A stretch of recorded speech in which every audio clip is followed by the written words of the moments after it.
नमस्कार दोस्तों। Art of stock market की education learning informative and knowledgeable video में मैं आपका फिर से एक बार स्वागत करता हूं।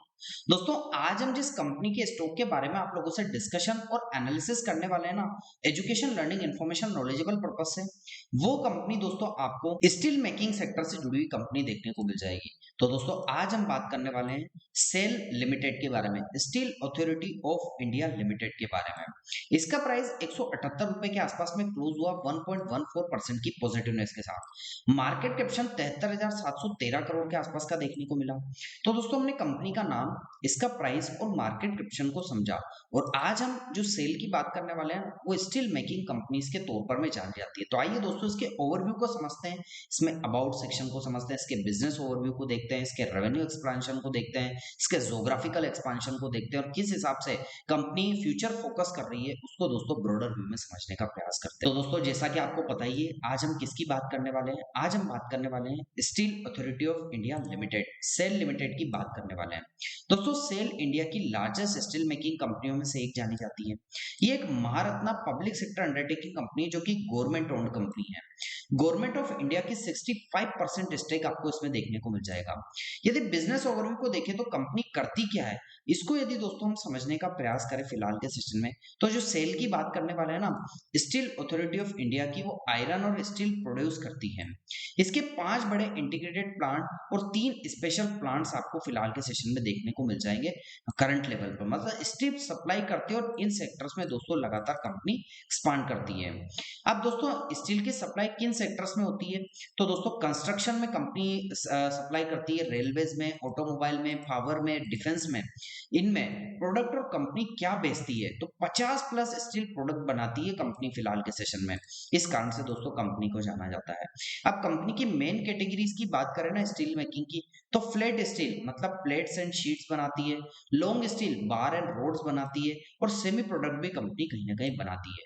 पॉपुलर ब्रांड की बात करें तो सेल, सिक्वेयर, टीएमटी बार्स बनाती है, नेक्स स्ट्रक्चरल स्टील बनाती है। इसमें दोस्तों कंपनी पॉपुलर ब्रांड देखने को मिल जाएगा। न्यू प्रोडक्ट की बात करें तो Fe 550D TMT strong steel है। Special steel for high power जो सेक्टर्स है, वो दोस्तों इसके फिलहाल के सेशन में देखने को मिल जाएंगे। इसके बाद रेलवे कंट्रीब्यूशन की बात करें ना दोस्तों, तो सेल कई सालों से इंडियन रेलवेज को रेलवे सप्लाई कर रही है। फाइनेंशियल ईयर 2024 में 11.5 लाख टन रेल सप्लाई किया है। मतलब मोनोपोली जैसी पोजीशन में इस सेगमेंट्स में आपको देखने को मिल जाएगी। प्रोडक्शन एंड सेल्स ग्रोथ की बात करें तो क्रूड स्टील 19.2 एमटीपी आपको फाइनेंशियल ईयर 2024 में देखने को मिलेगा, और सेल्स की बात करें तो 17 एमटी फाइनेंशियल ईयर 2024 में देखने को मिलेगा। मतलब मिलियन टन आपको देखने को मिल जाएगा। ग्रोथ हुई है प्रोडक्शन में, लेकिन दोस्तों प्रॉब्लम कहां पर आती है? तो सेल तो बढ़ी है, लेकिन रेवेन्यू ज्यादा नहीं बढ़ रहा है। रीजंस की बात करें तो स्टील प्राइस गिर गए हैं। दोस्तों, रियलाइजेशन प्राइस पर टन पे कम हो गया है। फाइनेंशियल ईयर 2022 में 63,875 टन, फाइनेंशियल ईयर 2024 में 61,987 टन, और क्वार्टर फर्स्ट के फाइनेंशियल ईयर 2025 में 51,059 टन आपको फिलहाल के सेशन में इसका जो प्रोडक्शन है वो देखने को मिलेगा। लेकिन मतलब डिमांड ठीक है, प्राइस का प्रेशर भी आपको देखने को मिल रहा है। जोग्राफिकल रेवेन्यू की बात करें तो इंडिया से 98% इसकी डिमांड आती है, और रेवेन्यू भी यहीं से आता है, और एक्सपोर्ट से सिर्फ 2% की पोजीशन आपको इसकी यहाँ देखने को मिलेगी, और डोमेस्टिक फोकस कंपनी का आपको फिलहाल के सेशन में देखने को मिल जाएगा। दोस्तों, कंपनी के मेजर प्रोजेक्ट और क्लाइंट्स की बात करें तो सेल ने स्टील दिया है, मतलब steel authority of India steel दिया है मेट्रो प्रोजेक्ट के लिए, हाईवेज के लिए, न्यूक्लियर प्रोजेक्ट के लिए, एम्स हॉस्पिटल्स के लिए कंपनी मेजर क्लाइंट्स इसके देखने को मिलेंगे। गवर्नमेंट इंफ्रास्ट्रक्चर प्रोजेक्ट में स्ट्रॉन्ग प्रेजेंस आपको इस कंपनी की फिलहाल के सेशन में देखने को मिलेगी। कंपनी के डिस्ट्रीब्यूशन नेटवर्क को भी समझे ना, तो कंपनी के दोस्तों 5200 प्लस डीलर्स पूरे इंडिया में है, स्ट्रॉन्ग डिस्ट्रीब्यूशन चेन है, और रॉ मटेरियल एडवांटेज की बात करें तो आयरन और खुद की माइंस में आता है, कॉस्ट कंट्रोल में मदद करता है, कॉस्ट मोस्टली इंपोर्ट करना पड़ता है। प्रोडक्शन कैपेसिटीज की बात करें तो टोटल कैपेसिटी 0.6 MTPA आपको देखने को मिलेगी और यूटिलाइजेशन 98 से 99% के आसपास आपको फिलहाल के सेशन में देखने को मिलेगा। मतलब दोस्तों प्लांट जो है ना वो ऑलमोस्ट फुल कैपेसिटी से चल रहे हैं। फ्यूचर एक्सपेंशन प्लान की बात करें तो टारगेट जो था वो 35 MTPA कैपेसिटी फाइनेंशियल ईयर 30, 31, 32 तक रखा गया है। टोटल इन्वेस्टमेंट 1 लाख करोड़ की और 50% डेट से फंडिंग होती है। फाइनेंशियल ईयर 2025 में कंपनी का कैपिटल एक्सपेंडिचर 6300 करोड़ मतलब 6300 करोड़ है और डेट कंसर्न जो कंपनी का है फाइनेंशियल ईयर 2020 में 17284 करोड़ और फाइनेंशियल ईयर 2024 में 36323 करोड़ के आसपास का आपको फिलहाल के सेशन में देखने को मिलेगा। मतलब कंपनी का डेट ऑलमोस्ट डबल हो गया है। रीजंस की बात करें तो जो इन्वेंट्री है वो बड़ी है, वर्किंग कैपिटल जरूरत बड़ी है। फ्यूचर फोकस की बात करें तो प्रोडक्शन बढ़ना, एफिशिएंसी इंप्रूव करना और ब्लास्ट जो फर्नेस ऑप्टिमाइजेशन है वो दोस्तों इंक्रीज होना, ये इसके लिए फ्यूचर फोकस बना है। मतलब फाइनेंशियल ईयर 2025 के हलचल की बात करें तो प्रोडक्शन से 20.87 मिलियन टन और सेल से 19.26 मिलियन टन आपको दोस्तों यहाँ पर देखने को मिला है। तो फाइनल समरी यही निकल कर आती है कि दोस्तों सेल जो है ना steel authority of India limited is equal to India की steel giant public sector undertaking company है। स्ट्रॉन्ग गवर्नमेंट सपोर्टेड है, रेलवे और इंफ्रा में डोमिनेंस आपको देखने को मिलेगी और कैपेसिटी यूटिलाइजेशन बहुत हाई है। लेकिन दोस्तों स्टील प्राइसेस जो है ना वो लगातार गिर रहे हैं, डेट तेजी से इंक्रीज हो रहा है। तो वन लाइन में यदि कंक्लूजन को हम जानने का यहाँ पर प्रयास करें तो दोस्तों मैं आपको फाइनली बता देता हूँ कि जो सेल है ना steel authority of India limited, volume strong है बट प्राइसेस प्रेशर और डेट बिगेस्ट चैलेंजेस यहाँ पर निकल कर आता है। ये फिलहाल के सेशन में दोस्तों फिलहाल के सेशन में इसका कंसर्न बना हुआ है। तो ये जो चीजें थी वो हमने आपको ओवरव्यू में डिस्कशन करने का प्रयास किया। तो दोस्तों हमने कंपनी से रिलेटेड फिलहाल के सेशन में इसके बिजनेस ओवरव्यू को देखा, जिसमें इसके प्राइस को समझा, इसके जो नाम है उसको समझने का प्रयास किया और इसका जो मार्केट कैपिटलाइजेशन है उसको भी हमने समझने का प्रयास किया और ओवरव्यू को ब्रॉडर व्यू में समझा। अब कंपनी से रिलेटेड फिलहाल के सेशन में क्या न्यूज निकल कर आई है उसको education learning information knowledgeable purpose से समझ।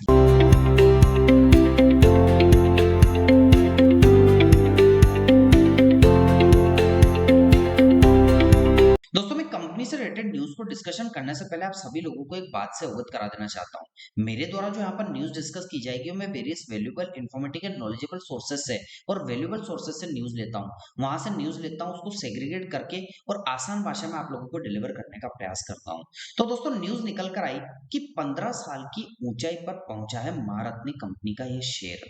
मतलब एक्सपर्ट भी यहाँ पर क्या हलचल बता रहे हैं, लेकिन अब क्या दम बाकी है किसी प्रकार का दोस्तों कोई ट्रैप है? तो आइए समझते हैं। तो आज हम जैसा कि आपको पता ही है स्टील अथॉरिटी ऑफ इंडिया की बात करने वाले होते हैं, सेल के शेयर की, जिसने हाल ही में एक बड़ा रिकॉर्ड बनाया है। इसके बाद जानेंगे कि तेजी की यहाँ पर वजह और ब्रोकरेजेस की हलचल, आगे की संभावित आउटलुक क्या देखने को मिला है। दोस्तों स्टॉक के मोमेंटम की बात करें तो जो सेल है ना steel authority of India limited का शेयर वो हाल ही में 15 साल के हाई पर पहुंच चुका है। तो ये क्या अपॉर्चुनिटी है या फिर एक ट्रैप है? इंट्राडे में करीबन 177 से 178 पर पहुंचा और जनवरी से 2011 के बाद सबसे ऊंचा स्तर है। मतलब सिर्फ एक महीने में 23% की तेजी और अप्रैल महीने में 17% का अलग ही हलचल। तो दोस्तों ऑल टाइम हाई होने के बाद क्या यहाँ से दोस्तों एक तेजी से क्रैश आएगा? वो दोस्तों आगे देखना होगा कि मार्केट में किस हिसाब से मोमेंटम होता है इसका, वो आगे आने वाले टाइम में ही पता लग पाएगा। यानी हाल ही के समय में इसमें मोमेंटम तो देखने को मिला था। आगे बात करें दोस्तों तो आगे हम कंपनी के ओवरव्यू को देखने का प्रयास करेंगे। तो जो सेल है ना स्टील अथॉरिटी ऑफ इंडिया वो एक Maharatna public sector undertaking company है जो कि स्टील सेक्टर में काम करती है और company crude steel capacity 20 million ton per annum आपको देखने को मिलेगी, जो कि 5 देश में 5 बड़े इंटीग्रेटेड स्टील प्लांट्स ऑपरेटिंग करती है। यानी भारत की प्रमुख स्टील कंपनियों में से एक ये फिलहाल के सेशन में मानी जाती है। अब Y stock is rising, stock क्यों राइज कर रहा है? तो दोस्तों अब सवाल उठता है कि शेयर क्यों चढ़ रहा है? तो मजबूत बिजनेस आउटलुक, स्टील सेक्टर में डिमांड बढ़ना और जो इंफ्रास्ट्रक्चर ग्रोथ है उसकी उम्मीद, इन सभी फैक्टर्स में निवेशकों का भरोसा यहाँ पर इंक्रीज होते हुए देखने को मिला है। तो दोस्तों ब्रोकरेजेस व्यूज की बात करें तो जो ब्रोकरेजेस फर्म है ना इस स्टॉक पर एक अलग ही राय दी है। आईसीआईसीआई सिक्योरिटीज ने यहाँ पर हलचल रेटिंग बताई है जो कि 200 की हलचल है और दोस्तों जियो जीत ने 199 के आसपास की हलचल। मतलब मौजूदा लेवल कुछ अपसाइड्स यहाँ पर दोस्तों यहाँ पर बता रहे थे, मतलब हलचल बताते, वो फिक्स नहीं है ये किसी भी प्रकार का। आगे बात करें, रिटर्न्स एनालिसिस करें कि कंपनी ने कितना कितना रिटर्न्स दिया है। तो दोस्तों हलचल जो रिटर्न्स दिया है, 1 साल में 50% की हलचल, 6 महीने में 35% की और 3 साल में 100% की हलचल, जो कि एक रिमार्केबल अचीवमेंट रही है कंपनी के लिए। मतलब लॉन्ग टर्म में निवेशकों को दोस्तों पिछले कुछ समय पहले इसने अच्छा यहाँ पर हलचल दिखाई थी। अब रिस्क की भी बात कर लेते हैं, लेकिन ध्यान रखना जरूरी है, स्टील सेक्टर साइकिलिंग होता है, मतलब साइकिल में चलता है। कमोडिटी प्राइसिंग पर निर्भरता ज्यादा है और तेजी के बाद करेक्शन भी आ जाता है, इसलिए सिर्फ तेजी के बाद किसी प्रकार का निर्णय लेना दोस्तों खतरे से खाली है। कंक्लूजन ये है कि कुल मिलाकर सेल का स्टॉक अभी मजबूत ट्रेंड में है और आउटलुक यहाँ पर हलचल वाला है, लेकिन 15 साल के हाई पर होने के कारण सोच समझकर किसी प्रकार का निर्णय लें और लॉन्ग टर्म के नजरिए से दोस्तों सुरक्षित हो सकता है। लेकिन आगे की बात करें हम, तो दोस्तों अगर आपको ऐसे ही शेयर मार्केट के अपडेट चाहिए तो चैनल को ज्यादा से ज्यादा सब्सक्राइब कीजिएगा, लाइक कीजिएगा और शेयर करने का प्रयास कीजिएगा, ताकि दोस्तों हम आप लोगों के लिए काफी मेहनत करके जो वीडियोस लेकर आते हैं, इससे आप ज्यादा से ज्यादा, यदि आपको लगता है कि हम वैल्यूएबल इन्फॉर्मेशन दे रहे हैं तो सब्सक्राइब करेंगे और शेयर करेंगे, तो हमें दोस्तों इससे एप्रिसिएशन मिलेगा, ताकि हम और ज्यादा से ज्यादा मेहनत आप लोगों के लिए करने के लिए तत्पर हो सके। यही निवेदन के साथ दोस्तों मैं आप लोगों से नम्र निवेदन करना चाहूंगा लास्ट में। डिस्क्लेमर यही कि वीडियो केवल और केवल education, learning, information, knowledgeable purpose के उद्देश्य से बनाई गई है। किसी भी प्रकार की निवेश और बाय सेल की सलाह नहीं है, क्योंकि शेयर बाजार तो निवेश जोखिमों के अधीन होता है, इसलिए किसी भी प्रकार का निवेश का निर्णय करने से पहले अपने वित्तीय सलाहकार से जरूर परामर्श कर लीजिएगा। तो दोस्तों हमने कंपनी से रिलेटेड ओवरव्यू, कंपनी से रिलेटेड टेक्निकल्स के पहले हमने न्यूज को डिस्कशन किया, कंपनी से रिलेटेड है। तो आइए दोस्तों अब कंपनी से रिलेटेड जो टेक्निकल एनालिसिस निकल कर आए, दोस्तों मैं कंपनी से रिलेटेड टेक्निकल्स की बात करूं तो मैं मंथली चार्ट पर आपको लेकर आ चुका हूं, और सिंपल वे में इसके चार्ट को एनालिसिस करने का मैं प्रयास करूं ना, तो इंपल्सिव करेक्टिव वेव के पैटर्न में इसका चार्ट आपको देखने को मिल जाएगा। फिलहाल के सेशन में इंपल्सिव करेक्टिव वेव के पैटर्न में आ रहा है, जहां पर प्राइस ने नीचे की साइड सपोर्ट लिया और ऊपर की साइड रेजिस्टेंस लिया। जैसे कि फर्स्ट टाइम प्राइस ने यहाँ सपोर्ट लिया, एक इंपल्सिव है, फिर नीचे गिरा, फिर सेकंड टाइम सपोर्ट लिया, फिर एक इंपल्सिव है, फिर नीचे गिरा, फिर थर्ड टाइम सपोर्ट, फिर इंपल्सिव है, फिर फोर्थ टाइम सपोर्ट लिया, फिर इंपल्सिव है, फिर फिफ्थ टाइम सपोर्ट लिया। ऐसे 5 बार प्राइस ने नीचे की साइड सपोर्ट लिया और ऊपर की साइड इंपल्सिव क्रिएट हुई, तो ऑटोमेटिकली इसके लिए सपोर्ट ट्रेंड लाइन फिलहाल के सेशन में निकल कर आती है, जो कि नीचे की साइड हमने एजुकेशन लर्निंग पर्पस से आपको बताई है। रेजिस्टेंस की बात करें, जहां से रिजेक्शन आया, तो फर्स्ट टाइम रेजिस्टेंस यहाँ पर रिजेक्शन, सेकंड टाइम रेजिस्टेंस यहाँ पर रिजेक्शन, और थर्ड टाइम के आसपास में प्राइस कहीं ना कहीं कंसोलिडेट कर रहा है फिलहाल के सेशन में, तो ये रेजिस्टेंस हो जाती है, तो ऑटोमेटिकली इसके लिए रेजिस्टेंस निकल कर आती है। अब प्राइस की बात करें ना दोस्तों, तो प्राइस तो फिलहाल के सेशन में इसकी जो क्लोजिंग हुई है वो 178.46 के आसपास हुई है, और यदि प्राइस यहाँ से कंसोलिडेट कर ऊपर की साइड ब्रेकआउट करता है तो फर्स्ट रेजिस्टेंस 184.83 पैसे के आसपास का आपको देखने को मिलेगा, और इसको ब्रेक करके ऊपर जाता है तो सेकंड रेजिस्टेंस 256.31 पैसे का एजुकेशन लर्निंग पर्पस से दो रेजिस्टेंस ऊपर की साइड देखने को मिलेंगे।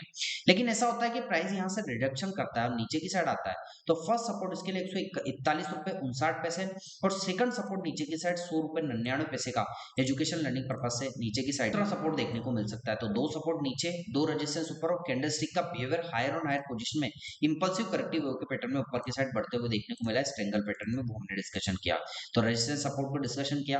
अब टेक्निकल्स में वॉल्यूम्स को आइडेंटिफाई करते हैं, तो वॉल्यूम्स तो दोस्तों 2020 से ही लगातार बायर सेलर्स का वॉल्यूम लगातार इंक्रीज होते हुए देखने को मिला है। अब लेकिन थोड़ा सा इंपल्सिव करेक्टिव वेव के पैटर्न में इसका वॉल्यूम्स है और थोड़ा सा डिक्रीजिंग ट्रेंड में अभी फिलहाल के सेशन में जाने को देखने को मिला है, लेकिन 2021-22 के आसपास में इसका वॉल्यूम्स काफी हाई और तेजी से इंक्रीज हुआ था। 9 डे के एक्सपोनेंशियल मूविंग एवरेज की बात करें तो दोस्तों जो ब्लू कलर की लाइन आपको आती हुई देखने को मिल रही है ना इस कैंडलस्टिक के बिटवीन में फिलहाल के सेशन में, कहीं ना कहीं प्राइस की क्लोजिंग जो मंथली कैंडल की क्लोजिंग हुई है ऊपर हुई है, और 9 डे का एक्सपोनेंशियल मूविंग एवरेज इसको नीचे की साइड सपोर्ट प्रोवाइड कर रहा है। 50 डे के एक्सपोनेंशियल मूविंग एवरेज की बात करें तो जो ब्लैक कलर की लाइन आई है ना, ये भी दोस्तों कहीं ना कहीं फर्स्ट और सेकंड सपोर्ट लेवल के बिटवीन में, और प्राइस की क्लोजिंग तो काफी ऊपर की साइड हुई है, ये भी कहीं ना कहीं इसको सपोर्ट प्रोवाइड करता हुआ देखने को मिल रहा है।